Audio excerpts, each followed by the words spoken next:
През 1985 година се играе шахматна партия между Виктор Корчной и Геза Мароци, като на пръв поглед няма абсолютно нищо необичайно.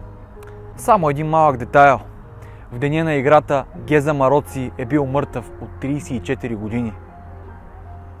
Швейцарският доктор на икономическите науки Волфганг Айзенбайс осъществява въпросната партия между жив шахматист и починал съперник чрез медиум, който се занимава с паранормалните явления. Той искал да докаже, че няма такова нещо като смърт и всичко е едно голямо информационно поле, като можеш да комуникираш с всеки, стига разбира се да знаеш как. За да няма съмнения към задгробния участник в матча, той трябвало да бъде играч от висшата класа, чието стил бил много добре познат на гросмайсторите. Айзенбайс се обърнал към съветския гросмайстор Виктор Корчной, като самия Корчной не вярвал в задгробния живот и за него това били шепа глупости. Въпреки това нямал против да вземе участие във въпросния експеримент. Той се отнесъл на майтап към идеята и се пошегувал, че всички гросмайстори са ненормални и се отличават само по степента на своята лудост. Швейцарският доктор избрал контактьор с енергийния свят, като въпросният човек е негов стар познат Робърт Роланс. Той можел да изпада в състояние, в което да комуникира с хора от отвъдното, заедно с това и да получава различна информация.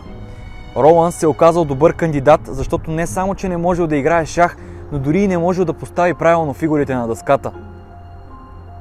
На 15 юни 1985 г. духът Габриел съобщил на контактьора, че предизвикателството е прието от унгарския гросмайстор Геза Мароци. След това добавил, че Мароци ще опита да взаимодейства с медиума пряко, без негова помощ. Въпросният човек, Геза Мароци, е бил един от най-силните шахматисти в света в първото десетилетие на 20 век. Той е печелил турнирите в Монте Карло, Бармен, Остенде и Виена. Живият му опонент пък Виктор Корчной е четирикратен шампион на Съветския съюз по шахмат за 1960, 62, 64 и 1970 година, както и е петкратен европейски шампион. Дойдох да кажа, че смъртта не е краят, е една от най-запомнящите се реплики по време на матча. Матчът започнал с това, че духът на унгарския гросмайстор написал с ръката на намиращия се в транс медиум: "Аз, Геза Мароци, ви поздравявам. Ще бъда на ваше разположение по две причини", записал Роланс. "Искам да помогна на човечеството, живеещо на земята, да се убеди, че смъртта не е краят на всичко. Разумът се отделя от физическото тяло и живее в нов свят, в други измерения." И като втора причина, той назовал прославянето на своята земна родина Унгария. След това той дал начало на играта. Виктор Корчной смятал, че матчът ще бъде нещо от рода на детска забава, но когато започнал да играе, всеки ход започнал да се отнася все по-сериозно. След 27-я ход той коментирал необичайната партия. Този, с когото играя, започна не съвсем уверено, а играта му беше старомодна, но трябва да призная, че сега не гарантирам своята победа. Противникът компенсира недостатъците от дебюта с силни решения в края на играта. В ендшпила особено ярко се проявяват способностите на играча и моят отвъден съперник играе много добре. Самата партия била наблюдавана и от още един човек. Шахматиста и директор на Тихоокеанския институт по психоневрология в Сиатъл, доктор Върнан Непе. Когато анализирал играта, установил, че Мароци е започнал в началото на ниво майстор, а към края на неговата игра съответствал на ниво гросмайстор. Също така добавил, че въпросният медиум Робърт Роланс не би могъл да достигне такова ниво на майсторство дори и след специална подготовка. В описания период Виктор Корчной активно играел и пътувал по цял свят. Роланс очаквал контакта с седмици. По думите му, когато чувствал специфичния гъдел по цялото тяло, това означавало, че Мароци искал да общува. Предавайки или получавайки поредния ход, медиумът го изпращал на Айзенбайс, той на свой ред на Корчной. Естествено, както следвало и да се очаква, скептици подозирали, че Робърт Роланс се е консултирал с шахматисти. Но доктор Непе смятал това за слабо вероятно, тъй като играта била висококласна и нейният стил съответствал на стила на Мароци. Поради ярко изразените стилистични различия е невъзможно с помощта на компютър да се моделира играта, а и само няколко от днешните шахматисти играят на такова високо ниво, написал Непе. Айзенбайс подчертал, че Роланс и Корчной не са получили нито грош за експеримента и не са имали мотив за измама. Интересното е, че по време на матча Айзенбайс задавал много въпроси на Мароци, за да потвърди неговата самоличност. На 31 юли 1986 година медиумът получил 38 ръкописни страници с отговори на много от зададените въпроси. Айзенбайс решил да ги провери и се свързал с члена на унгарския шахматен клуб Лакло Себистен, като скрил истинските причини на своя интерес.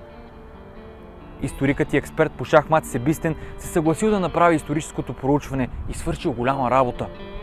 Освен търсене в библиотеките и архивите, ентусиастът се срещнал с братовчеда на шахматиста, както и с двете деца на Геза Мароци, сина му и дъщеря му, които вече били на над 80 години. От 92-та получени отговора изследователят успял да потвърди документално и чрез спомените на роднините 85 от отговорите. Останалите 7 също вероятно били верни, но нито един запис или спомен не е останал за тях.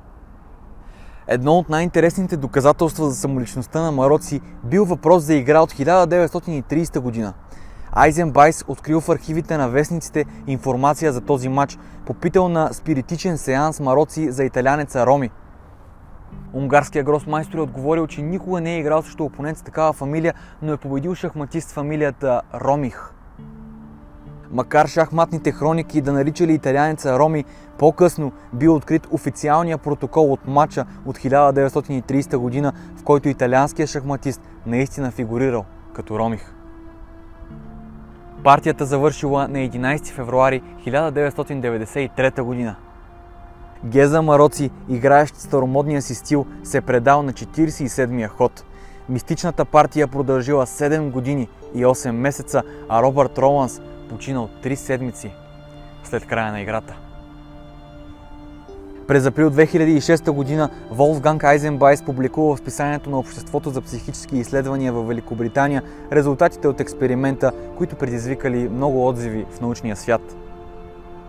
Мнозина го обявили в измама, но участието на признати авторитети на шахмата и психиатри в експеримента все пак накарало учените да обърнат внимание на този феномен, доказващ съществуването на интелект и съзнание след физическата смърт на тялото. Разбира се, след такъв тип информация можем да зададем много въпроси.